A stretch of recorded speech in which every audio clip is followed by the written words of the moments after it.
الحمد لله رب العالمين والصلاة والسلام على رسوله محمد وعلى آله وصحبه أجمعين. أما بعد، أعوذ بالله من الشيطان الرجيم. بسم الله الرحمن الرحیم. محترم اساتذہ کرام اور عزیز طلباء اور حاضرین، امام ابن تیمیہ کی شخصیت اور ان کے علمی خدمات اور جو ہمہ جہتی اصلاحی کام انہوں نے کیا ہے، ان سے ہم میں سے بہت سے لوگ واقف ہوں گے. اور انہوں نے جو پوری زندگی اپنی اسلام کی خدمت میں گزاری اور بہت سے جو غلط افکار و خیالات اسلام میں داخل کر دیے گئے تھے، ان کے صفائی میں اور حقیقت بیان کرنے کے سلسلے میں جو ان کی خدمات ہیں، وہ اور پھر زبان اور قلم اور سنان، ان تینوں کے ذریعے جس نے اصلاح کا کام کیا. تو تاریخ اسلام میں بہت کم شخصیتیں ایسی ہیں کہ جنہوں نے ان تینوں میدانوں میں علامہ شبلی نعمانی نے ایک مضمون لکھا ہے امام ابن تیمیہ کے بارے میں، بہت ہی اچھا مضمون، اور بہت زیادہ متاثر تھے ان سے. انہوں نے لکھا کہ اگر تجدید کے سلسلے میں یا مجددین کے سلسلے میں ایک شرط یہ لگائی جائے کہ زبان و قلم سے خدمت کرنے کے ساتھ ساتھ وہ میدان جہاد میں بھی وہ عملاً شریک رہا ہو، تو اس طرح پھر مجددین کی تعداد بہت کم ہو جائے گی، اور امام ابن تیمیہ لیکن اس میں شامل رہیں گے. بہرحال میں اس مجلس میں ابھی میرے پاس پتہ نہیں آدھا گھنٹہ ہے، تو میں کوشش کروں گا امام ابن تیمیہ کے زندگی کے مختلف دوسرے پہلوؤں کے بجائے ان کی تصانیف اور تصانیف میں جو ان کا طریقہ کار کیا ہے اور ان تصانیف کی تعداد کیا ہے، ان میں سے کتنی چھپی ہیں، کتنی غائب ہو گئی ہیں، کتنی ابھی نہیں چھپی ہیں، چھپنے کا انتظار کر رہی ہیں، ان کی جو خدمت کی گئی ہے موجودہ دور کے اندر، اسی طرح سے تصانیف کی جو مختلف شکلیں ہیں وہ کیا ہیں، اور پھر ان کی کیا تاریخی ترتیب کوئی بنائی جا سکتی ہے جو مختلف ادوار میں انہوں نے لکھی ہے، اور ان کی ان تصانیف کے جو ترجمے ہوئے ہیں دوسری زبانوں میں، خاص طور پر اردو اور انگریزی میں، ان کا کیا حال ہے اور وہ کہاں تک ان کے اصل فکر کی صحیح ترجمانی کرتی ہیں. اور پھر یہ ہے کہ جو شخص ابن تیمیہ کو پڑھنا چاہتا ہے، ابن تیمیہ کی تصانیف سے استفادہ کرنا چاہتا ہے، اسے کیا طریقہ کار اختیار کرنا چاہیے ایک طالب علم کے لیے.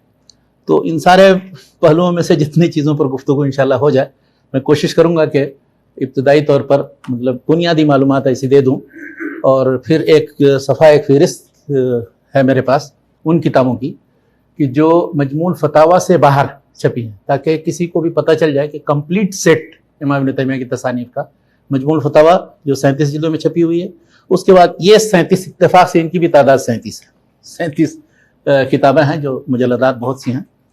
تو اگر کسی کے پاس یہ دونوں یعنی مجموع الفتاوی ہو اور یہ ساری کتابیں ہیں جو ان کی فہرست ایک صفحے میں ہے میرے پاس، تو اس کو گویا یہ اطمینان رکھنا چاہیے کہ امام ابن تیمیہ کی جتنی مطبوعہ چیزیں ہیں اس کے پاس ہیں. اب پڑھنا اور اس کے سلسلے میں ترتیب دینے کا کام اس کا اپنا ہے. سب سے پہلے تو ہم یہ گفتگو کریں کہ امام ابن تیمیہ نے کل زندگی 67 سال پائی تھی. 661 میں پیدا ہوئے اور 728 میں انتقال ہوا، اور اس میں ان کی زندگی کو ہم 4 مرحلے میں تقسیم کر سکتے ہیں. پہلا مرحلہ تو ان کی طالب علمی کا زندگی کا ہے، وہ تقریباً 17-18 سال تک سلسلہ چلتا ہے، اور انہوں نے پھر سارے مختلف مشائخ سے استفادہ کیا تھا. تو اس زمانے میں انہوں نے مختلف اساتذہ سے حدیث، فقہ اور دوسرے فنون کی کتابیں پڑھی. پھر انہوں نے 18 سال کے بعد یہ کیا کہ اپنے طور پر مطالعہ کرنا شروع کیا. اکثر آپ مجددین و مصلحین کو دیکھیں گے یا جو کسی میدان میں کوئی نمایاں ہے، تو اس نے خصوصی طور پر خود سے مطالعہ بھی ضرور کیا ہوگا. جو شخص یہ اکتفا کر لیتا ہے کہ جو مشائخ سے میں دروس میں حاضر ہوا بس، یا جو کتابیں نصاب کی جو پڑھائی جاتی ہیں مدارس کے اندر انہی پر اختصار کیا، تو اس کے اندر کوئی بہت کم، اللہ ماشاءاللہ اللہ تعالیٰ جس کو صلاحیت دے، ورنہ اس کے اندر مختلف نئے رجحان یا نئے موضوعات پر لکھنے اور نئے اجتہاد کی توفیق اس کو بہت کم ہی ہوتی ہے. تو امام ابن تیمیہ نے پھر وسیع مطالعہ کرنا شروع کر دیا، اور ہر فن میں، حتیٰ کہ منطق، فلسفہ، علم کلام، عقیدے کی ساری چیزیں سب پڑھ گئے، فقہ کی سارا کا ذخیرہ، اس کے بعد جتنی امہات کتب تھی حدیث کی وہ سب پڑھ گئے. اور حافظہ اتنا قوی تھا ان کا کہ جو چیز وہ 1-2 بار پڑھ لیتے تھے تو ذہن میں نقش ہو جاتا تھا. اور اکثر وہ تصانیف جو لکھتے ہیں، ان کی جو تصانیف ہیں اور کتابیں، وہ دراصل خود بس وہ کاغذ اور قلم لیا اور لکھنا شروع کر دیا. ساری حدیثیں وہ لکھ رہے ہیں اپنے زبانی، اقوال منسوب کر رہے ہیں لوگوں کی طرف اپنے طرف سے یعنی جو ذہن میں مخزون ہے وہ چیزیں، تو حافظہ ان کا بہت قوی تھا۔ پھر دوسری چیز ہے کہ وہ بہت سریع الکتابت، بہت تیز لکھتے تھے، آمد تھی ان کے افکار کی، تو وہ اتنا تیز لکھتے تھے کہ ایک ایک مجلس میں بیٹھ کر کے پوری ایک کتاب تصنیف کر ڈالتے تھے۔ یہ جو ہم دیکھ رہے ہیں الحمویہ اور العقیدہ الواسطیہ وغیرہ، تو عقیدہ واسطیہ جو ہے انہوں نے عصر کے بعد بیٹھ کر کے تھوڑی دیر میں لکھ دیا پوری عقیدہ واسطیہ، اور حمویہ جو ہے وہ ظہر اور عصر کے بیچ میں لکھ دی بیٹھ۔ السیاست شرعیہ جو ان کی مشہور کتاب ہے، وہ ایک دن ایک رات میں ایک امیر عقوش الافرم المنصوری نے، اس نے طلب کیا کہ ذرا سیاست کے بارے میں کچھ رہنما اصول بیان کر دیں، بس وہ بیٹھے رات میں لکھ گئے اور دے دیے۔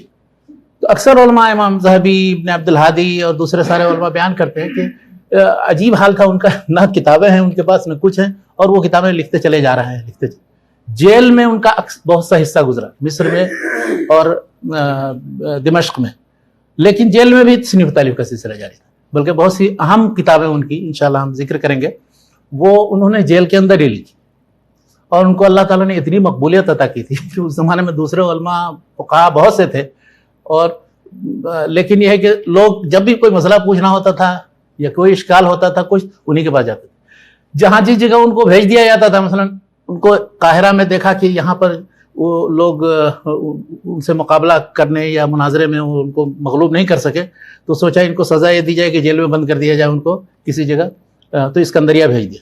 اسکندریہ گئے تو وہاں لوگوں نے پھر اتنا زیادہ ان سے استفادہ کیا کہ وہ اس کے برعکس، یعنی جو مقصد تھا کہ ان کو قتل کر دیا جائے یا ان سے گلو خلاصی ہو جائے گی، وہ اس کے برعکس دوسرا نتیجہ نکل گیا۔ بہرحال ان کی زندگی کے بارے میں اگر آپ پڑھنا چاہتے ہیں، اردو میں بہت اچھی 2-3 کتابیں ہیں ان میں، بلکہ ان کے کتابوں کے جتنے بنیادی افکار ہیں وہ سب جمع کر دیے۔ ایک ہے محمد یوسف کوکن عمری، ان کی کتاب امام ابن تیمیہ پر، بہت اچھی کتاب ہے، انہوں نے سید سلطان ندوی کے انڈر میں لکھا تھا، دارالمصنفین میں 1937 کے اندر یہ کتاب لکھی تھی، چھپی ہے وہ تقریباً 1960-61 میں پہلی بار۔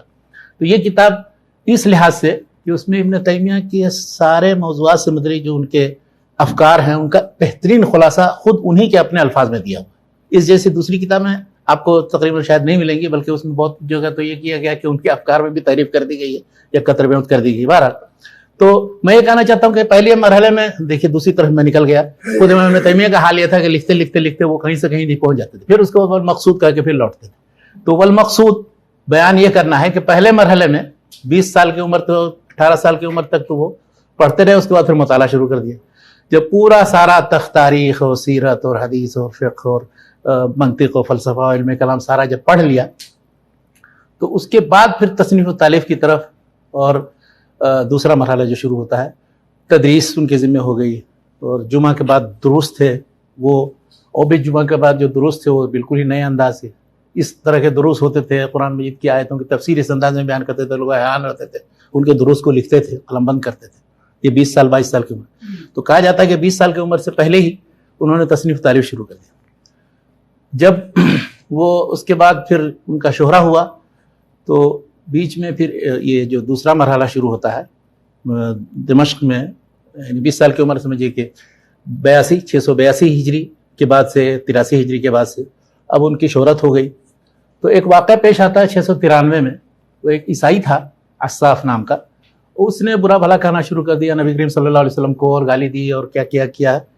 تو اس کے خلاف پھر امام ابن تیمیہ نے گیر کی، کچھ خود دخل اندازی کی، وہ اپنے ایک دوست کے ساتھ گئے، ان کو پکڑا اور ان کو زد و کوب کرنے کی کوشش کی۔ تو اس کے نتیجے میں یہ ہوا کہ اس زمانے کی جو حکومت تھی، اس نے پھر ان لوگوں کو، امام ابن تیمیہ اور ان کے ساتھی کو پکڑا کہ یہ کیا کر رہے ہو، اور اس نے کون سا جرم کیا ہے، اور بلکہ ان کے ساتھ کچھ زد و کوب بھی کی گئی۔ تو اس واقعے سے متاثر ہو کر کے انہوں نے جو اپنی سب سے پہلی مشہور معروف کتاب لکھی ہے، وہ الصارم المسلول علی شاتم الرسول، اور یہ کتاب اپنے موضوع پر بے نظیر کتاب ہے، اور الحمدللہ اس کا آخر میں ادھر اردو ترجمہ بھی شائع ہو گیا پاکستان سے۔ تو یہ کتاب ایسی ہے کہ اس میں انہوں نے سارے علماء امت، صحابہ سے لے کر کے اپنے زمانے تک کے اتنے نقول اور اقتباسات دیے اس میں کہ اس کو بالکل ایک اجماعی چیز بتائی ہے کہ ایسے شاتم رسول کو قتل کرنا ہی اسلام میں سزا ہے۔ جن لوگوں نے بھی بعد میں آج تک کوئی کتاب یا اس موضوع سے متعلق کوئی تحریر لکھی ہے، سب لوگوں نے امام ابن تیمیہ کی اس کتاب سے استفادہ کیا، بلکہ ان کے ایک معاصر تھے جو ان کے مخالف بھی تھے، ان کا نام تقی الدین سبکی ہے، انہوں نے بھی ایک کتاب السیف المسلول علی شاتم رسول کے نام سے لکھی ہے کہ وہ پوری کی پوری تقریباً اسی کتاب کا چربہ ہے، جو شخص بھی موازنہ مقارنہ کرے گا تو اس کو پتہ چل سکتا ہے۔ تو یہ 693 میں لکھی۔ اس کے بعد پھر 5 سال کے بعد ایک استفتاء، حما ایک شہر ہے سیریا کے اندر، وہاں سے آیا عقیدے کے باب میں کہ جو آیات صفات ہیں یا حدیث ہیں صفات کی، ان کے بارے میں ہمیں کیا عقیدہ رکھنا چاہیے۔ تو عام طور پر اشاعرہ جو ہے ان سب کی تعویل کرتے ہیں، تو انہوں نے کھل کر کے بیان کیا کہ آیات اور حدیث صفات سے متعلق جو کچھ بھی اللہ نے، اللہ کے رسول نے بیان کیا ہے، اس پر اعتقاد رکھنا، اسے حقیقی معنی پر معمول کرنا، یہی ہے سارے لوگوں کا منہج۔ اور اس سلسلے میں انہوں نے اتنے نقول اور اقتباسات دیے، سارے فقہا، محدثین، مفسرین، اور اس کا حتیٰ کہ صوفیہ، متکلمین، ان سب کے اقوال، فقہا میں حنفی، شافعی، مالکی، حنبلی، سب لوگوں کے، کہ اگر آپ پڑھیں گے تو دنگ رہ جائیں گے اتنے اقوال اور اتنے اقتباسات کیسے جمع کر دیا۔ اور سب میں یہی ہے کہ جس طرح اہل سنت کا منہج یہی ہے۔ اب اس فتوے پر ہنگامہ شروع ہوا کہ ان کا عقیدہ جو ہے بہت خراب ہے، اشاعرہ نے ان کے خلاف ہنگامہ شروع کر دیا۔ یہ 698 کی بات، اور ان پر داروگیر شروع ہو گئی، ان کے خلاف وہ مجلسیں منعقد کرتے تھے اور طرح طرح سے ان کو ستانے یا ان کے عقیدے سے نفرت دلانے کے لیے۔ لیکن جب بھی کبھی اس طرح کی مجلسیں منعقد کی جاتی تھی، امام ابن تیمیہ ماشاءاللہ وہ اس میں غالب رہتے تھے اور ان کا بس نہیں چلتا تھا۔ اسی دوران تقریباً انہوں نے الواسطیہ کے نام سے ایک کتاب لکھی، ایک رضی الدین الواسطی تھے، واسط سے آئے، اور ابن تیمیہ سے کہا کہ ایک چھوٹی سی کتاب لکھ دی، تو انہی ایام میں تقریباً 698-99 میں انہوں نے یہ کتاب بھی لکھی۔ بلکہ انہوں نے امام ابن تیمیہ نے کہا کہ بھئی تو بہت سی کتابیں، کوئی بھی کتاب پڑھ لو، اس میں اللہ اور اللہ کے رسول نے جو بتایا وہ چیزیں عقیدہ ہوتی ہیں، کسی انسان کے اجتہاد کی تو بات نہیں کہ کوئی نئی چیز لکھ دے گا اس میں عقیدے کی، یہ اس کا عقیدہ کا اعتقاد رکھو، اس کا نہ رکھو۔ تو کہا نہیں، آپ ایک تحریر لکھیے ضرور۔ تو انہوں نے جب اصرار کیا تو انہوں نے اعتقاد اہل سنت والجماعہ کے نام سے، وہ العقیدہ الواسطیہ کے نام سے جو مشہور ہے، وہ کتاب لکھی۔ ان دونوں کتابوں کا اثر یہ ہوا کہ پھر اس زمانے میں جو اہل سنت کے خلاف جو منہج تھا، ان لوگوں کے اندر بڑی کھلبلی مچی، تو سارے جتنے فقہا اور متکلمین تھے ان کے خلاف ہو گئے، اور ان کو انہوں نے ستانا شروع کیا، پریشان کرنا شروع کیا، یہاں تک کہ تقریباً 2-3 سال تک۔ اس میں پھر بیچ میں وقفہ کیا ہو گیا کہ تقریباً 4 سال کا عرصہ ایسا تھا، 799 سے تقریباً 704 تک کا، 703 تک کا، اس میں تاتاری امٹ کے چلے آئے تھے، مغول، اور دمشق پر حملہ کیا، آئے۔ پھر اس کے بعد اس میں پھر امام ابن تیمیہ کا جو کردار رہا کہ انہوں نے بلا خوف و خطر جا کر کے اس سے ملاقات کی، اس کے بعد پھر اس کو سمجھانے کی کوشش کی، اس کو بتایا۔ بلکہ ان مجلسوں کا قصہ بہت عجیب ان کے سیرت کی کتابوں میں لکھا ہوا ہے کہ ہم لوگ ڈر رہے تھے کہ اب وہ مغلیہ آدمی وہ حکم دے گا اور ابھی ہم سب لوگوں کے سر قلم کر دیے جائیں گے۔ لیکن ابن تیمیہ جرأت کے ساتھ وہ کہتے رہے، یہاں تک کہ اس پر روب بیٹھ گیا ان کا، اور اس نے آخر میں کہا متاثر ہو کر کے، کیا آپ ہمارے حق میں دعا گئے؟ تو وہ دعا بھی کر رہے تھے، ان کے خلاف بد دعا ہی کر رہے تھے، اللہ تعالیٰ جو مسلمانوں کا برا سمجھے اس پر لعنت بھیج اور اس کو نیست و نابود کر دے، ان کو اپنے مقصد میں ناکام کر، وہ آمین آمین کر رہا ہے۔ تو یہ حال تھا ابن تیمیہ کی جرأت اور شجاعت اور بہادری کا۔ تو وہ 3-4 سال اس طرح سے گزرے، اس میں کامردی دکھائی اور لوگوں کو جہاد کے لیے، قتال کے لیے تیار کیا۔ اور اس بیچ میں پھر انہوں نے ایک بار مصر کا بھی سفر کیا، تاتاریوں سے لڑنے کے لیے آمادہ کرنے کے بعد وہاں 8 دن رہے، سن 700 ہجری میں انہوں نے اس کے لیے مصر بھی سفر کیا تھا۔ جب یہ سب سلسلہ ختم ہوا، پھر جو مخالفین تھے ابن تیمیہ کے، ان کے پیچھے پڑے، انہوں نے کہا کہ ان مسائل کے سلسلے میں آپ نے جو یہ فتنہ پیدا کر دیا ہے، اس سلسلے میں آپ اپنی چیزوں سے رجوع کریں۔ میں کیا رجوع کروں؟ مجلسیں ہوئیں، اس میں ناکام ہوئے، واسطیہ سے متعلق، عقیدہ واسطیہ سے متعلق مناظرہ کہ وہ ہوئی، اور دوسری بہت سی کتابوں سے متعلق ان کے عقائد تو بنیادی طور پر ان میں یہ صفات کی بحث ہی تھی کہ جن پر ان سے گفتگو ہوئی، اور اس میں وہ کامیاب نہیں ہوئے۔ اسی بیچ میں کچھ ایک صوفیہ تھے، صوفیہ کا ایک گروپ تھا رفاعیوں کا، تو ان لوگوں نے فتنہ کھڑا کر دیا، ان سے بھی ایک مرتبہ مناظرہ ہوا ان کا۔ یہ اس مناظرے کی بھی تاریخ موجود ہے، سن 705 میں، اور سن 705 ہی میں واسطیہ سے متعلق بھی جو مناظرہ کی مجلس منعقد ہوئی تھی۔ تو یہ سارے واقعات ہوئے تھے تقریباً مصر میں، یعنی دمشق میں زمانے قیام تک، اور یہ 705 ہجری تک تقریباً وہاں رہے۔ سن 705 میں وہ رمضان کے اندر چلے جاتے ہیں مصر۔ جب یہاں ان لوگوں کا بس نہیں چلا اور انہوں نے ان کو سب کو زیر کر دیا، تو دمشق والوں نے شکایت کی وہاں مصر میں، اس لیے کہ اس کے کنٹرول میں تھا دمشق، وہ کہ وہاں ان کو بلایا جائے اور وہاں ان کے ساتھ داروگیر کی جائے، وہاں کے قضات بیٹھیں، چنانچہ 705 میں وہ رمضان میں وہاں پہنچے. اب وہ وہاں گئے تو وہاں سارے جتنے شروع میں بیٹھے ان سے بحث مباحثہ کیا اور کافی مجلسیں منعقد ہوئیں، 3-4 مجلسیں منعقد ہوئی. آخر میں ان کو کہا کہ یہ سب اپنے آپ کے عقائد کی وجہ سے یہ اللہ کے رسول صلی اللہ علیہ وسلم کی شان میں بے ادبی ہے، اور اللہ کے ذات کے بارے میں جو آپ یہ اس طرح کی جہت وغیرہ کا تصور کرتے ہیں وہ درست نہیں. ان کو جیل میں ڈال دیا. چنانچہ سن 705 سے لے کر کے سن 704-9 تک وہ جیل کے مجلس میں رہے. کئی بار ان سے مختلف مراسلت ہوئی، گفتگو ہوئی. آخر میں پھر وہ نکالے گئے. اس کے بعد پھر بعض چیزوں سے متعلق جب گفتگو ہوئی تو ان کو پھر دوبارہ وہ صوفیوں نے مسئلہ چھیڑ دیا. وہ انہوں نے ابن عربی اور وحدت الوجود کے قائلین ان کے خلاف پھر فتوے دیے، اور لوگوں نے جب ان سے پوچھا تو پورے طور پر وضاحت کے ساتھ بیان کیا کہ یہ سب الحاد اور زندقہ ہے اور اسلام کے خلاف چیز ہے اور کفر ہے. امام ابن تیمیہ ایک جگہ لکھتے ہیں وحدت الوجود کے جو قائلین ان پر رد کرتے ہوئے کہ ایک زمانہ تھا کہ میں ابن عربی کا بڑا معتقد تھا، لیکن جب میں نے خصوص الحکم پڑھی ہے اور اس میں جو بالکل صاف فرعون کے مومن ہونے کے بارے میں اور دوسرے جو الحاد و زندقہ کی باتیں، تو اس کے بعد سے انہوں نے فتویٰ دینا شروع کیا.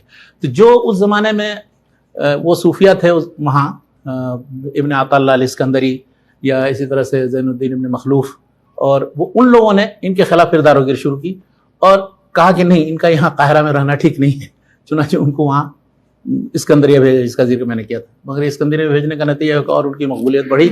وہاں وہ برج کے اندر وہاں مقیم تھے اور سب لوگ آتے جاتے تھے، ملتے تھے، ان سے سوالات کرتے تھے. بہت سی کتابیں بھی انہوں نے وہاں تصنیف و تالیف کی وہاں. تو اس طرح سے وہ مصر میں تقریباً سن 705 سے لے کر کے اور سن 712 تک 7 سال رہے.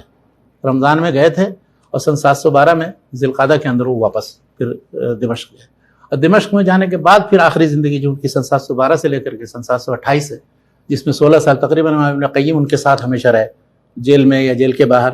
وہاں بھی ان کے ساتھ پھر بڑی داروگیر ہوئی اور مختلف مسائل سے متعلق. خاص طور پر مسئلہ یہ اٹھا کہ حلف بالطلاق، یعنی جب اگر قسم کوئی کھا لے کہ اگر کسی کی بیوی نے فلاں میری بیوی نے ایسا کیا تو اس پر طلاق ہے، تو کیا یہ کفارہ دے کر کے وہ بری ہو سکتا ہے یا طلاق نہیں واقع ہوگی، یا طلاق لازماً واقع ہو جائے گی اگر اس عورت نے ایسا کیا. تو اس سلسلے میں سارے فقہاء اس بات کے قائل تھے کہ حلف بالطلاق کی صورت میں طلاق واقع ہو جاتی ہے. امام ابن تیمیہ اس پر مصر تھے کہ نہیں، یہ حلف کی قسم ہے تو کفارہ حلف یا قسم کا کفارہ ادا کر دے تو بس بات. ورنہ اس طرح سے ہم سلسلہ ایسے ہی چھوڑ دیں گے تو سارے سب دنیا الگ ہو جائیں گے، اور عموماً آدمی غصہ ہو جاتا ہے اس طرح کے قسم کھائے. لیکن ابن تیمیہ کو کہا گیا کہ آپ بھی رجوع کیجئے اپنے اس فتوے سے اور اس طرح کا فتویٰ مت دیجیے. انہوں نے کہا کہ میں حق بات بیان کرنے سے رک نہیں سکتا. جب پھر پوچھا جاتا مجلس میں، لوگ قائل کرتے تو ان کا اچھا ایسا مت فتویٰ دیجیے. کہا میں اپنی طرف سے نہیں لکھوں گا، لیکن جب کوئی پوچھے گا تو پھر اس کے بعد پھر وہی جواب دیتے. تو یہاں تک کہ پھر ان کو مطلب پکڑ دھکڑ کرنے کا سلسلہ شروع کیا. پھر اس کے بعد جب بری ہو گئے، جیل سے نکل گئے، آخر میں ان کو کس بنیاد پر جیل میں ڈالا یہ سن لیجیے.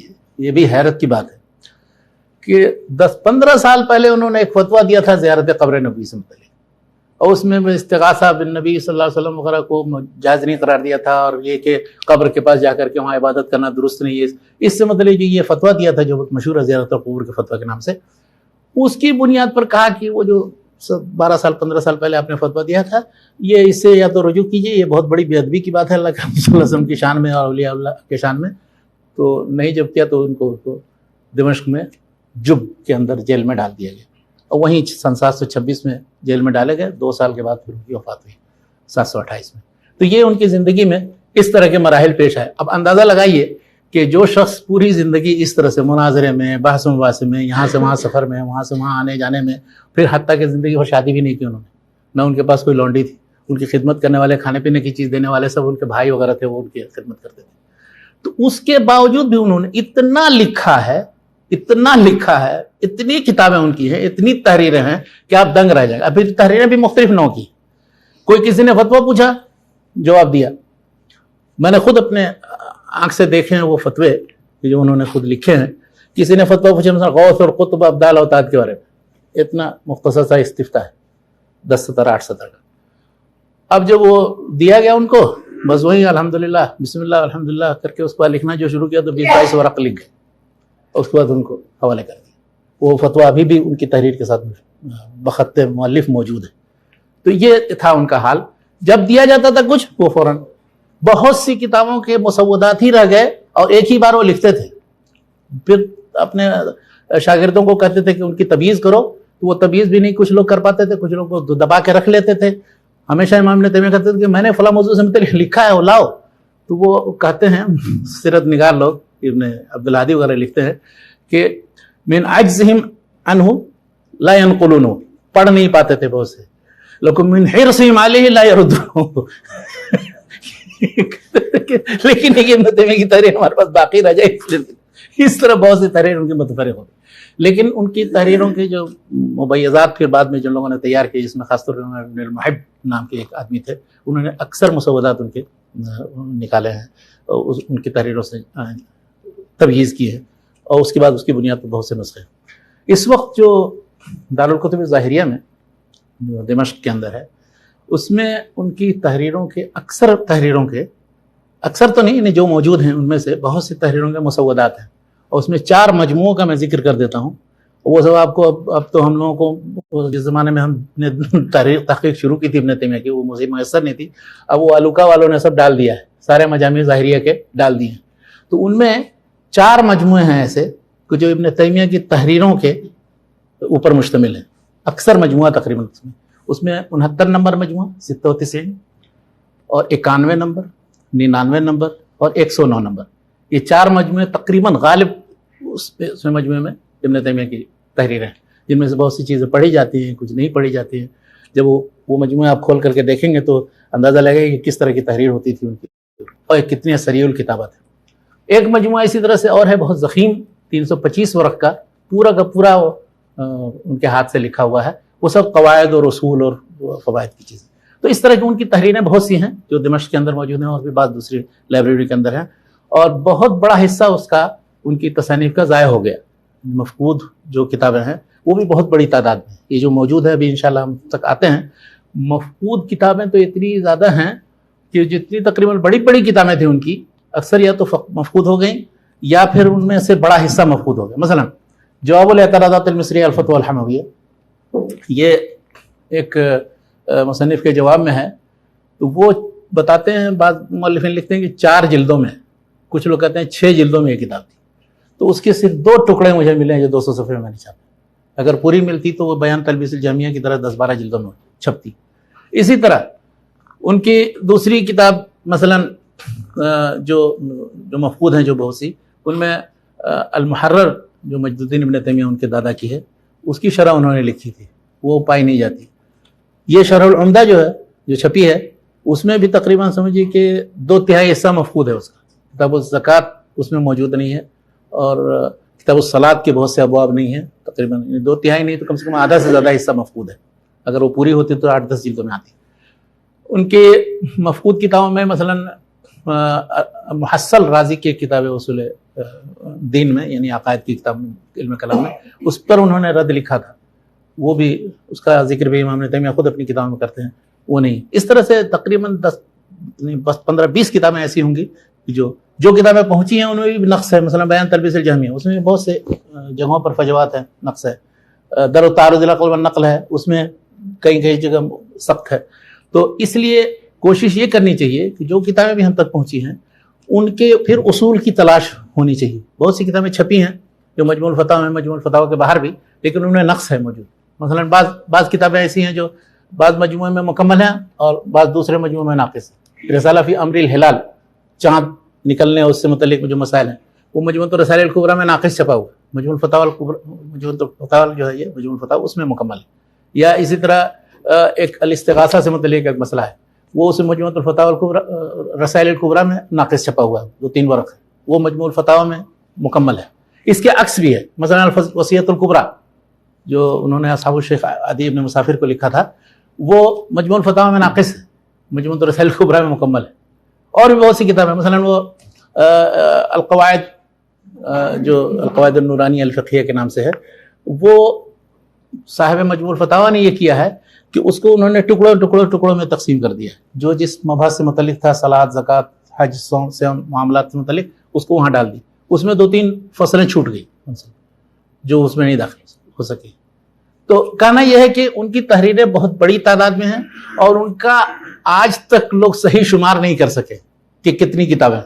ان کی زندگی میں امام ذہبی بتاتے ہیں، کسی کتاب میں لکھتے ہیں کہ ان کی 300 سے زیادہ کتابیں ہوں گی، کہیں لکھتے ہیں کہ 500 جلدیں ان کی بنیں گی، کہیں کہتے ہیں 1000 سے بھی زیادہ، اور اس سے پہلے اور کے مصنفین یا کسی نے آج تک اتنی کتابیں نہیں لکھی. اس کی وجہ یہ ہے کہ اگر ہر تحریر کو، ہر فتوے کو، ہر مستقل کتاب کو اگر ایک کتاب شمار کیا جائے تو ہزاروں کی تعداد میں واقعی ہو جائے گی ان کی تعداد. لیکن یہ ہے کہ جن لوگوں نے ان کی کتابوں کے شمار کیے ہیں یا تصنیف یا ان کی فہرست بنائی ہے، تو ان میں بھی جو سب سے پہلی فہرست جس نے بنائی ہے وہ امام ابن تیمیہ کے ایک شاگرد تھے، ابو عبداللہ محمد بن عبداللہ ابن رشیق، وہ 749 میں ان کی وفات ہے. انہوں نے اسماء مؤلفات شیخ الاسلام ابن تیمیہ کے نام سے کتاب لکھی. یہ کتاب غلطی سے ابن قیم کی طرف منسوب ہے. یہ جو اسماء مؤلفات ابن تیمیہ کے نام سے آپ دیکھتے ہیں ابن قیم کی طرف منسوب، وہ ابن قیم کی نہیں، اس کو صلاح الدین منجد نے چھاپا تھا. صحیح یہ ہے کہ یہ ابن رشیق کی کتاب ہے، اور وہ ان کے پرسنل سیکریٹری تھے امام ابن تیمیہ کے. ان کے پاس سارے مخطوطات اور چیزیں ہوتی تھیں، بلکہ کہا جاتا ہے کہ کانا ابصر بخط شیخ منہ. ابصرہ کا مطلب یہ ہے کہ وہ جانتے تھے کہ کہاں کون سی چیز ان کی تحریر کس جگہ ہے. اگر کوئی چیز ڈھونڈوانی ہوتی تھی تو امام ابن تیمیہ اپنے اسی شاگرد ابن رشیق کو کہتے تھے کہ وہ کہاں ہے، وہ ڈھونڈ کر کے پھر نکال کر کے لا کے دیتے تھے. تو ابن رشیق نے پہلی فہرست بنائی تھی، اسی سے نقل کرتے ہوئے ابن عبد الہادی نے العقود الدریہ میں ایک ترتیب دینے کی کوشش کی. انہوں نے کہا کہ بعد میں کوشش کروں گا کہ سب کو تاریخی ترتیب پر مرتب کروں، پھر اس کے بعد بتاؤں کہ کون سا دمشق میں لکھا تھا، پھر مصر میں لکھا، پھر کون سے کتابیں آخر میں دمشق میں لکھی، لیکن شاید ان کو موقع نہیں ملا. ایک مصنف ہیں صفدی، صلاح الدین الصفدی، انہوں نے الوافی بالوفیات میں کوشش کی ہے کہ ان کے تصانیف کو موضوعی اعتبار سے تفسیر، حدیث، فقہ، عقیدہ وہ مرتب کریں. انہوں نے اکثر کتابوں کے نام دیے ہیں تقریباً. بعد میں جتنے لوگ آئے ہیں تقریباً وہ ابن رشیق یا ابن عبد الہادی یا صلاح الدین صفدی، انہی کی کتابوں سے لے کر کے کچھ گھٹا بڑھا کر کے نام دیے ہیں. اصل یہی 3 فہرستیں. جدید دور میں جن لوگوں نے فہرستیں بنائی ہیں ان میں سب سے بے نظیر قسم کا کام جو ہے وہ علامہ عطا اللہ حنیف بھوجانی صاحب مرحوم کا ہے. انہوں نے حیات شیخ الاسلام ابن تیمیہ جو ابو زہرا کی کتاب ہے اس کا ترجمہ کروایا تھا، تو اس کے آخر میں امام ابن تیمیہ کی ساری تصانیف کی فہرست دی، وہ موضوعات پر مرتب. انہوں نے ساری کتابوں کی تعداد تقریباً 591 بتائی. اس فہرست کی خصوصیت یہ ہے کہ جو کتابیں مستقل پہنچی نہیں بھی ہیں تو اس موضوع سے متعلق کہاں کس جگہ مجموعۃ الفتاوی الکبریٰ وغیرہ میں اور دوسرے مجموعوں کے اندر بحث ہے وہ سب انہوں نے بتا دی. اس زمانے میں سوچیے جب ابھی مجموع الفتاوی نہیں چھپی تھی، مجموع الفتاوی سن 1381 سے 1386 تک 6 سال کے اندر چھپی 35 جلدیں. تو اس زمانے میں وہ یہ 1381 سے پہلے انہوں نے وہ سارے جو مجموعے چھپے تھے ان مجموعوں میں سے سارے مجموعوں میں کہاں کہاں کون سی چیز کیا ہے ان سب کی نشاندہی کر دی. تو وہ فہرست بہت ہی اہم ہے، اور آج تک جتنے لوگوں نے فہرست بنائی ہے ان میں سب سے اہم فہرست تقریباً موجودہ دور میں وہی ہے. بعد میں جن لوگوں نے بعض کتابوں کے مقدمے میں مثلا الصارم المسلول علی شاتم الرسول کے مقدمے میں، یا اور جن لوگوں نے کتابیں جو لکھی ابن تیمیہ پر، وہ سب اس میں مقررات ہوتے ہیں بہت زیادہ، اور ایک ہی کتاب کو 3 4 5 بار لوگوں نے ذکر کر دیا. تو امام مولانا بھوجانی صاحب مرحوم کی فہرست بہت اہم ہے اور اس سے استغنا نہیں ہونا چاہیے. تو تعداد کے لحاظ سے اگر ہم کہیں کہ تقریباً ان کی 1000 کے لگ بھگ تصانیف تھیں، اور اس وقت جو موجود کتابیں ہیں وہ مجموع الفتاوی میں ساری جمع کر دی گئی. مجموع الفتاوی یعنی سمجھے سب سے بعد میں جمع کیا ہوا وہ ایسا مجموعہ ہے کہ جس میں فتاوی بھی ہیں، مستقل رسائل بھی ہیں، کتب بھی ہیں، اور ہر طرح کی تحریریں اس میں موجود ہیں. اور کوشش کی انہوں نے کہ موضوعات اور ابواب کے لحاظ سے وہ تقسیم کریں، بلکہ کبھی کبھی ایک کتاب کو بھی انہوں نے 2 حصوں میں تقسیم کر دیا. ایک کا تعلق مثلا نقد المنطق جو بعد میں الانتصار لاہل الاثر کے نام سے ہمارے یہاں چھپی ہے، تو اس کا ایک حصہ جو ہے منہج اہل حدیث سے متعلق، دوسرا حصہ منطق کے رد میں ہے. تو منطق کے رد میں جو حصہ ہے اس کو جلد 9 میں ڈال دیا انہوں نے مجموع الفتاوی کے مؤلف نے، اور اہل الحدیث کے منہج سے متعلق جو حصہ ہے وہ کسی دوسری جلد میں ڈالا ہے. تو اکثر کتابوں کو، مجموعوں کو، فتاوی کو، خاص طور پر جو مختلف مسائل سے متعلق ایک ہی تحریر تھی تو ان کو بھی انہوں نے الگ الگ تقسیم کر دیا. تو یہ بہرحال اچھا ہی کیا انہوں نے، ایسی کوئی بات نہیں. لیکن اس سے پہلے جو مجموعے تھے اور جس کی طرف میں آنا چاہتا ہوں کہ ہمیں پڑھنا کیسے چاہیے ان کتابوں کو. اب مجموع الفتاوی کسی کو کہہ دیجیے کہ یہ پڑھو تو حیران رہے گا کہ کہاں سے پڑھے، کیسے پڑھے، کس طرح سے پڑھے. تو میں یہ چاہتا ہوں کہ وہ جو مجموعے پہلے اس سے پہلے چھپے تھے ان مجموعوں کی اہمیت اور ان رسائل کی اہمیت بیان کروں، تاکہ ان کتابوں کو دیکھنے کے بعد پھر اس کے بعد مجموع الفتاوی میں آدمی پھر وہ سمندر میں اتر جائے، اس کے بعد تیرتا رہے، اور جتنا اس سے استفادہ کرنا چاہتا ہے کرے. ان کے جو مستقل جو چھوٹے چھوٹے رسالے ہیں وہ تقریباً 2 مجموعے تھے اس کے سن 1323 ہجری یعنی 1905 عیسوی میں چھپے تھے. مجموعۃ الرسائل الکبریٰ کے نام سے 2 جلدیں، اس میں 29 رسالے تھے 2 جلدوں میں، اور دوسرے مجموعۃ الرسائل الصغریٰ کے نام سے جس میں 9 رسالے تھے. ان دونوں کتابوں میں مجموعے میں چھوٹے چھوٹے جتنے اہم رسائل ہیں وہ تقریباً اس میں موجود ہیں. رفع الملام عن ائمۃ الاعلام، خلاف الامہ فی العبادات، النیہ، اس طرح معارج الوصول الی ان اصول الدین و فروعہ قد بینہ رسول، عقیدے سے متعلق، عقائد سے متعلق، فروع سے متعلق اور دوسرے سارے مسائل سے متعلق. تو یہ مجموعے ایسے ہیں کہ آپ ایک تو چھوٹی چھوٹی 2 جلدیں وہ ہیں اور 1 جلد وہ ہے، بس وہ 3 جلد کے اندر آپ ان کے تقریباً یعنی کتنی 29 اور کتنی 9 کتابیں ہیں. یعنی یہ جو یہ اہم رسائل ہیں ان کے وہ سب اس میں پڑھ لیتے ہیں. اس کے بعد پھر 2-3 مجموعے اور چھپے تھے. محمد منیر دمشقی تھے، مجموعۃ الرسائل المنیریہ کے نام سے، اس میں انہوں نے بہت سے رسالے چھاپے. پھر انہوں نے ایک اور تھے سید رشید رضا، انہوں نے المنار میں چھاپنا شروع کیا تھا سلسلہ.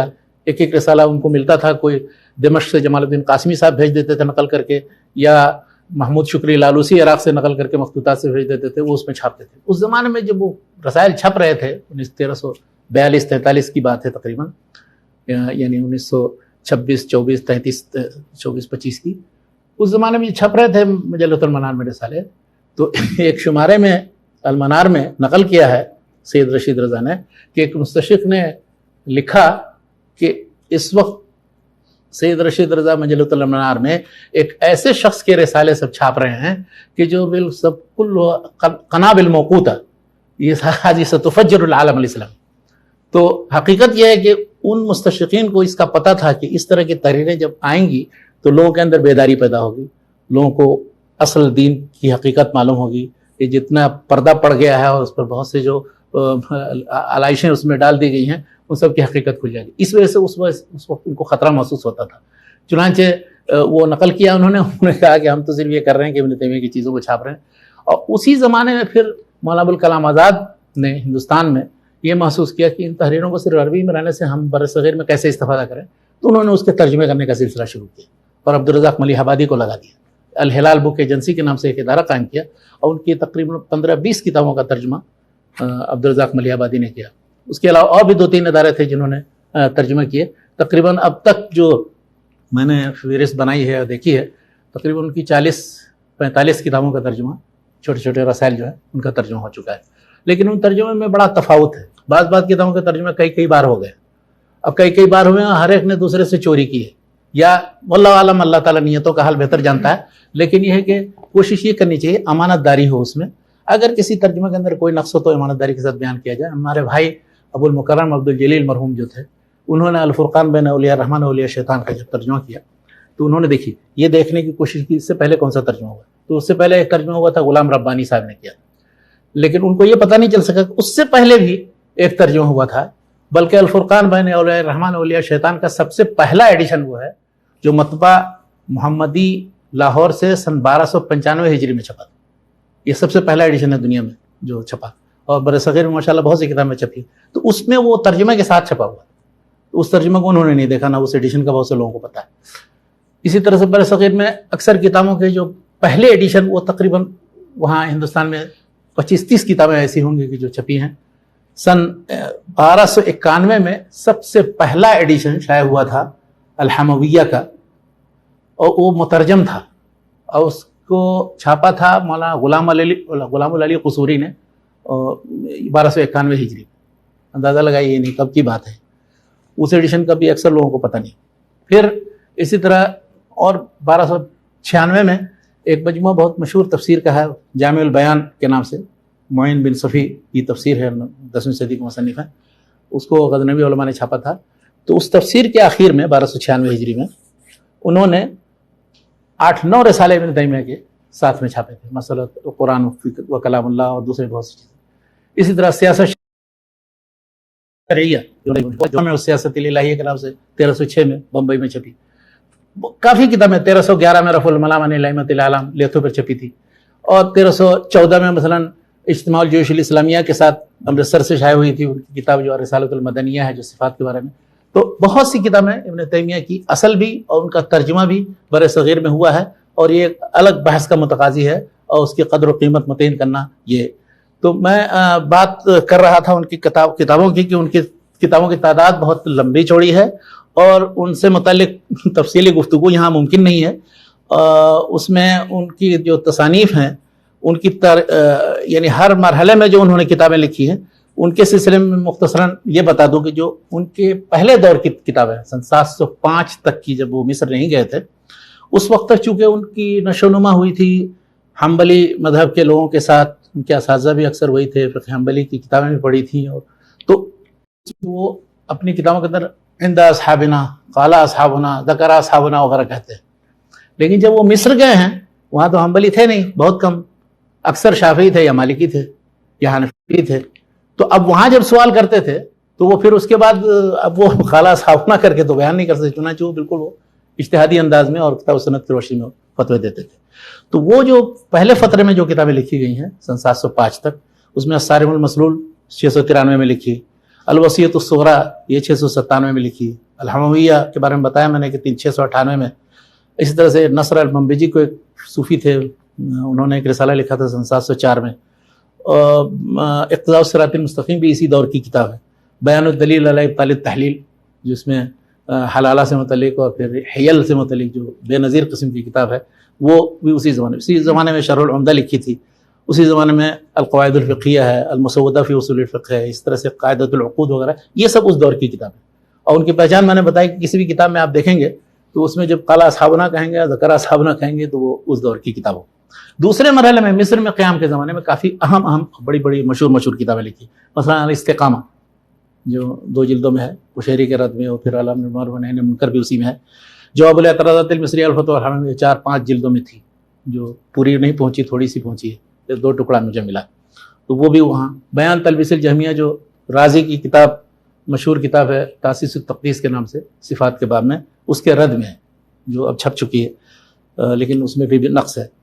ایک کتاب انہوں نے التسعینیہ جو کلام اللہ سے متعلق اور ان پہ جو مناظرات ہوئے تھے اس سے متعلق ہے، وہ سن 706 میں لکھی.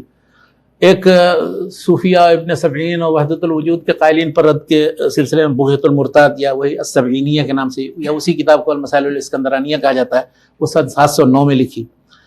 اور اس زمانے میں جتنے فتوے دیے تھے انہوں نے وہ سب الفتاوی المصریہ کے نام سے 6 یا 7 جلدوں میں، جیسا کہ تذکرہ نگار لکھتے ہیں، وہ لکھی تھی.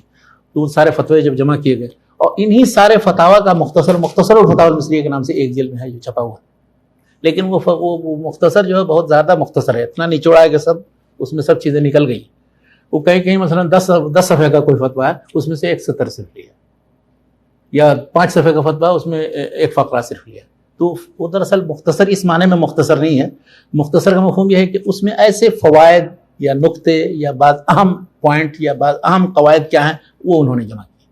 میں نے چیک کیا مختصر الفتاوی المصریہ کو، الفتاوی المصریہ کی مجھے 4 جلدیں ملی، تو ان سے جب چیک کیا تو اندازہ ہوا کہ یہ اختصار کیا ہے، وہ بہت زیادہ نچوڑ دیا ہے، اس میں سے کچھ بچا ہی نہیں. اس لیے اصل فتاوی مصریہ جو ہے وہ مکمل چھپنی چاہیے. لیکن افسوس کہ فتاوی مصریہ کی ساری جلدیں نہیں ملتی. 2 جلدیں ابھی میں تلاش میں ہوں، اگر وہ مل جائیں تو انشاءاللہ فتاوی مصریہ کی ساری جلدیں چھاپ دی جائیں. اسی زمانے میں مصر میں انہوں نے رد علی الشاذلی بھی لکھی تھی، اور شرح الاصفہانیہ 712 میں آخری سال جو تھا قیام کا مصر میں وہ لکھی.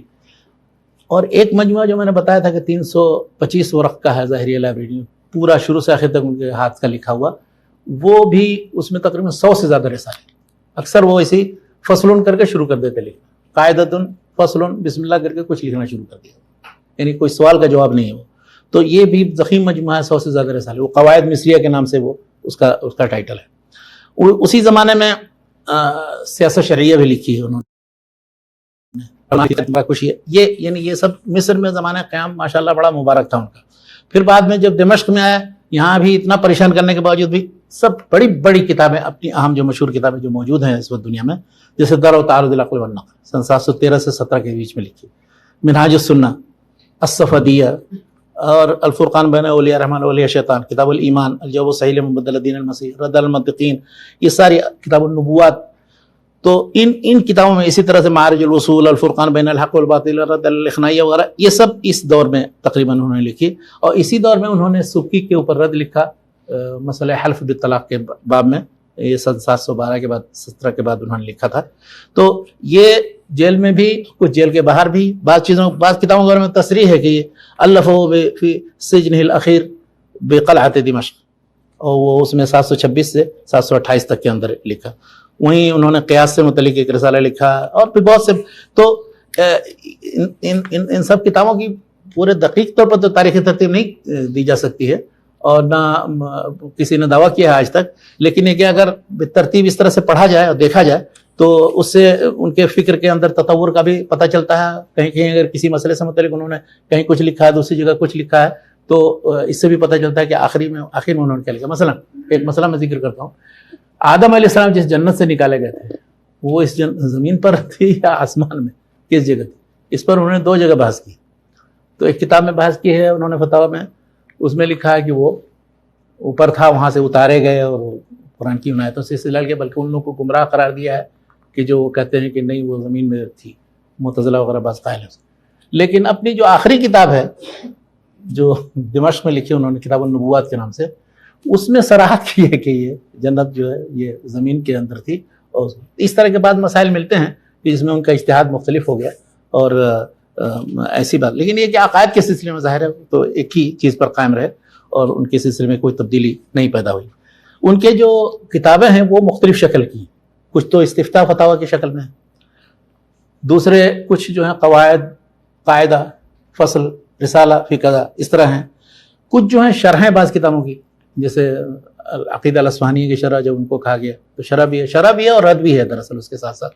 اسی طرح سے ایک کتاب ہے تنبیہ الرجل العاقل کے نام سے فی تنبیہ الجدل الباطل، وہ ہے کتاب الفصول، نصفی کی ایک کتاب ہے جدل کے باب میں. تو اس کی شرح بھی ہے اور رد بھی ہے، نقد بھی ہے. کچھ ان کے خطوط ہیں، بعض مکاتب شخصی. مصر میں قیام کے زمانے میں انہوں نے دمشق میں لکھا تھا، اپنے اصحاب کو لکھا. اس میں ایک اپنے امی کا جو خط لکھا ہے وہ پڑھنے کے لائق ہے. وہ پڑھیے اور دیکھیے کہ امی سے ان کو کتنی محبت تھی اور کتنا زیادہ تعلق تھا، اور کس طرح سے وہ پر لگا کر کے پہنچ جانا چاہتے ہیں، لیکن یہاں مشغولیت ہے دعوت کے میدان میں، دوسری چیزوں میں، اس وجہ سے وہ ہمیں وہ خطوط صرف انہوں نے دوستوں ساتھیوں کو نہیں لکھے، اپنے رشتہ داروں کو، بلکہ بہت سے عمراء کو خطوط لکھے. الملک الناصر کو خط لکھا، الملک المؤید کو خط لکھا، اور کس کو یعنی جب بھی دیکھتے تھے کہ کچھ کہیں ضرورت ہے لکھنے کی تو وہ لکھتے تھے، اور کہیں فائدے کی. بلکہ اس سلسلے میں ایک دلچسپ چیز میں بتاؤں آپ کو کہ شیعوں کے رد میں منہاج السنہ بہت مشہور کتاب ہے، اور اس میں انہوں نے ابن المطہر الحلی کی کتاب جو ہے ختم کر. اچھا ٹھیک ہے، بس میں ختم کر رہا ہوں انشاءاللہ. تو یہ ہے کہ وہ کتاب تو مطلب ترکی بترکی جواب ہے، علمی انداز میں انہوں نے پوری کتاب وہ 9 جلدوں میں چھپی ہے محمد رشا سالم کی تحقیق سے. لیکن شیعوں کے ہی بارے میں ایک بار کچھ عراق سے آئے لوگ، انہوں نے شیعوں کے فتنوں کا ان سب کا ذکر کیا، تو انہوں نے ایک رسالہ، ایک خط لکھا، رسالہ الی المنسوبین الی التشیع، انہوں نے چھپا ہے. اس میں انہوں نے اہل بیت کے بارے میں ان کے فضائل مناقب بیان کیے، اور ان کے وہ بیان کیے کہ کس طرح سے وہ لوگ تھے سنت کے طریقے پر قائم، اور یہ سب جو بدعات ہیں بعد میں شروع ہوئے ہیں تو یہ کس غلط فہمی اور چیزوں کا نتیجہ ہے. بہت ہی پیارے اصول میں لکھا ہے. یعنی اس کو اگر آپ پڑھیں گے تو آپ کو اندازہ ہوگا کہ امام ابن تیمیہ جانتے تھے کہ ہر شخص کو کیسے خطاب کیا جاتا ہے. جہاں کسی شخص سے گفتگو کرنی ہے کسی موضوع پر، ہر جگہ وہ نہیں ہے کہ ڈنڈا لے کر کے صرف برسا رہے ہیں، نہیں، بلکہ ہر جگہ جو چیز ہوتی. بلکہ اس سلسلے میں وہ اتنا زیادہ یعنی روادار تھے کہ دمشق میں جب مصر میں زمانے قیام میں ان کو پوری کوشش کی لوگوں نے کہ ان کو قتل کرا دیا جائے یا ہمیشہ کے لیے جیل میں بند کر دیا جائے. لیکن جب وہ رہا ہوئے اور ان کے بارے میں ملک ناصر نے پوچھا کہ کیا خیال ہے، یہ سب علماء سو جو ہیں یہ فتنہ فساد کا سبب بنتے ہیں، کیا خیال ہے آپ ان سے گلو خلاصی کے لیے، تو وہ لگے تعریف کرنے کے لیے. یہاں تک کہ ابن مخلوف کہتے ہیں ہمارا انعام مثل ابن تیمیہ، ہم نے کوئی دقیقہ نہیں چھوڑ رکھا تھا کہ ان کو کس طرح سے قتل کراتے، لیکن جب ان کے ہاتھ میں معاملہ ہے تو معاف کر دیا. تو یہ اتنی عظیم شخصیت تھی. ہمیں آخر میں بس ایک پوائنٹ کی طرف توجہ دلاؤں کہ ہمیں اگر پڑھنا ہے ابن تیمیہ کو صحیح طریقے سے، ان کے افکار کو، تو ذرا سا توجہ سے پڑھنا پڑے گا. سب سے پہلی چیز تو یہ ہے کہ جو چیز ہم پڑھیں تو اس میں سے کچھ فوائد اور اس کے اہم نکات اور چیزیں وہ نوٹ بھی کریں، کاپی بنا لیں، اس میں نوٹ بھی کریں حوالے کے ساتھ. اس لیے کہ ابن تیمیہ کب کس جگہ کون سی چیز کہاں بیان کریں گے یہ کچھ پتہ نہیں. الرد علی المنطقین آپ پڑھ رہے ہیں, اس میں خضر سے متعلق ایک گفتگو ہے کہ خضر کے جو لوگ زندگی کے قائل ہیں وہ درست نہیں. اس طرح سے بلا مطلب بغیر کسی فہرست کے یا کسی دقیق فہرست کے آپ کو ان چیزوں کی طرف رہنا. تو ہر شخص جو بھی کتاب پڑھے وہ کاغذ قلم لے کر کے عام. دوسری چیز ہے کہ ضم النظیر الی النظیر, یعنی ایک موضوع سے مطلب انہوں نے متعدد جگہ جو لکھا ہوگا ان سب کو پھر یہاں بھی لکھا, پھر یہاں لکھا, پھر یہاں لکھا, تو ان سب کو پڑھیے. ابن تیمیہ نے ایک موضوع سے متعلق کیا لکھا ہے اس کا خلاصہ معلوم ہو جائے گا. تیسری چیز یہ ہے کہ ابن تیمیہ کی عظمت اگر معلوم کرنی ہو آپ کو تو ابن تیمیہ کے ہاں جو چیز ہے وہ تو آپ پڑھ لیں, لیکن دوسروں کے یہاں بھی اسی موضوع سے متعلق جو کچھ لکھا گیا وہ بھی پڑھیں, چاہے وہ تفسیر سے متعلق ہو, فقہ سے متعلق ہو, حدیث کے اوپر کلام ہو کچھ, تب آپ کو ابن تیمیہ کی عظمت کا پتہ چلے گا. چاہے وہ ابن تیمیہ کو پڑھنے سے پہلے پڑھ لیں ان کی تحریریں یا بعد میں پڑھیں, تب آپ کو فرق سمجھ میں آئے گا کہ ابن تیمیہ نے اجتہاد کر کے کس طرح کے نقطے کیا کیا بیان کیے. اور چوتھی چیز یہ ہے کہ جو مختلف ایڈیشن چھپے ہوئے ہیں اس میں بہت غلطیاں ہیں, تحریفات ہیں مختلف, تو کوشش یہ کریں کہ جو اچھے ایڈیشن ہیں کتابوں کے, مصحح ایڈیشن ہیں, محقق ہیں, معروف محققین نے چھاپے ہیں, ان ایڈیشن پر اعتماد کریں. بہت سی کتابیں جو ہیں اصل نہیں چھپی ہیں, ان کی تلخیص چھپی ہے, تو تلخیص میں بھی مختلف لوگوں کا عجیب منہج ہے. کسی نے اچھی تلخیص کی ہے اور کسی نے بہت ہی غلط سلط تلخیص کر دی ہے. میں ایک مثال دیتا ہوں غلط تلخیص کی. ایک کتاب اقتداء الصراط المستقیم, بہت مشہور کتاب اقتداء الصراط المستقیم, اس کے اب تک 4 ترجمے ہوئے ہیں. مکمل ترجمہ تب تک نہیں چھپا, لیکن 3 آدمیوں نے تلخیص کی. سب سے پہلے تلخیص کی تھی صراط مستقیم کے نام سے عبدالرزاق ملیح آبادی, تو اس میں تو خیر بنیادی افکار موجود ہیں اس میں, لیکن بہت ہی مختصر ہے. دوسری تلخیص کی تھی ایک ہیں شمس تبریز خان, ندوۃ العلماء لکھنؤ میں تھے, انہوں نے تلخیص کی اور ندوۃ العلماء سے وہ چھپی ہے وہ کتاب. اس میں تلخیص کیا کی ہے, تحریف کی ہے. دراصل اصل جو ان کے بنیادی افکار ہیں ان کو تبدیل کرنے کی کوشش کی ہے, بلکہ کہیں کہیں تو بالکل صاف ترجمے میں تعریف کر کے ملا دیا ہے. یعنی لا تشد الرحال الا الی ثلاثۃ مساجد کی جب حدیث کی تشریح آئی ہے تو انہوں نے لکھا ہے کہ, اور ابن تیمیہ کی طرف منسوب کرتے ہوئے لکھا ہے, یعنی وہ جو عبارت ہے لکھا ہے کہ اس سے یہ سمجھ میں آتا ہے کہ مقابر اور مزارات اور مساجد کے علاوہ کہیں کسی جگہ سفر نہ کی, یہ اپنی طرف سے ڈال دیا. تو یہ اس طرح کے جو ترجمے ہیں یہ سب تحریفوں سے بچنا چاہیے اور پہچاننا چاہیے. تیسری جو تہذیب و تلخیص ہے اس کی ہمارے دوست ڈاکٹر عبدالرحمن پروائی صاحب نے کیا, مہذب الصراط المستقیم کے نام سے, اور اس کا ترجمہ ڈاکٹر مقتدی حسن اظہری مرحوم نے کیا ہے, جو ابھی صراط مستقیم کے تقاضے کے نام سے وہ چھپتی ہے. لیکن اصل کتاب کا جو مکمل ترجمہ کیا تھا مولانا محمد داؤد راغب رحمانی نے, کراچی میں تھے, بہت بڑے عالم تھے, انہوں نے نیل الاوطار کا ترجمہ کیا, منتقل اخبار کا ترجمہ کیا, تفسیر ابن کثیر کا ترجمہ, بہت سی کتاب, بڑے اچھے مترجم تھے, اور ان کی زبان بھی بہت اچھی تھی, لیکن وہ ترجمہ ابھی تک نہیں چھپا. تو ایک ایک کتاب کے متعدد ترجمے ہیں, متعدد ایڈیشن ہیں, متعدد تلخیصیں ہیں. دیکھنا یہ چاہیے کہ وہ اس میں کون قابل اعتماد ہے کون نہیں, اس کے بعد اس کو پڑھنا چاہیے. ورنہ ابن تیمیہ کی طرف بہت سی چیزیں الٹی پلٹی. ایک جگہ ایک کتاب میں نے پڑھی, ایک شخص نے لکھی ہے, اب اس کا انتقال ہو گیا, لیکن بہرحال نام اس لیے بتا دینا ضروری ہے تاکہ پتہ چلے.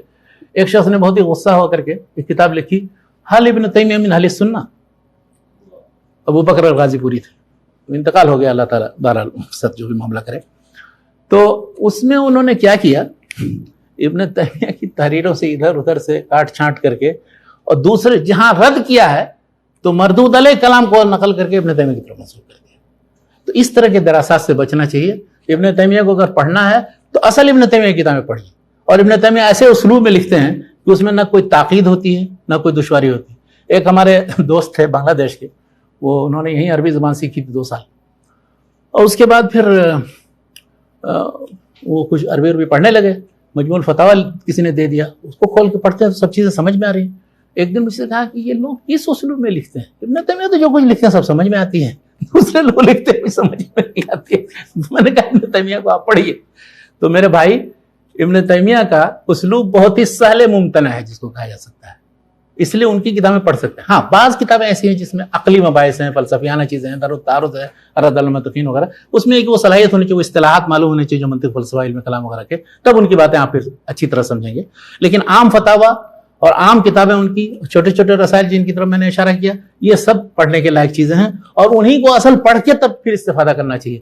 کسی کی تلخیص, کسی نے ابن تیمیہ سے متعلق کچھ لکھا ہے, اس پر اعتماد نہیں کیجیے. یہ چند منتشر باتیں تھیں. اللہ تعالیٰ سے دعا ہے کہ ہم لوگ امام ابن تیمیہ کی کتابوں کو صحیح طریقے سے پڑھیں, پھر ان کی خدمت کریں, ان کے فکر کو پھیلانے کی کوشش کریں. اس لیے کہ انہوں نے جس طرح سے ترجمانی کی ہے صحیح اسلام کی, بہت کم ایسے لوگ ہیں کہ جن کو اس طرح توفیق ہوئی. اللہ تعالیٰ سے دعا ہے کہ ہم سب لوگ نیک عمل کریں اور پڑھیں اور اس سے استفادہ کریں اور دنیا میں خیر پھیلانے کی کوشش کریں.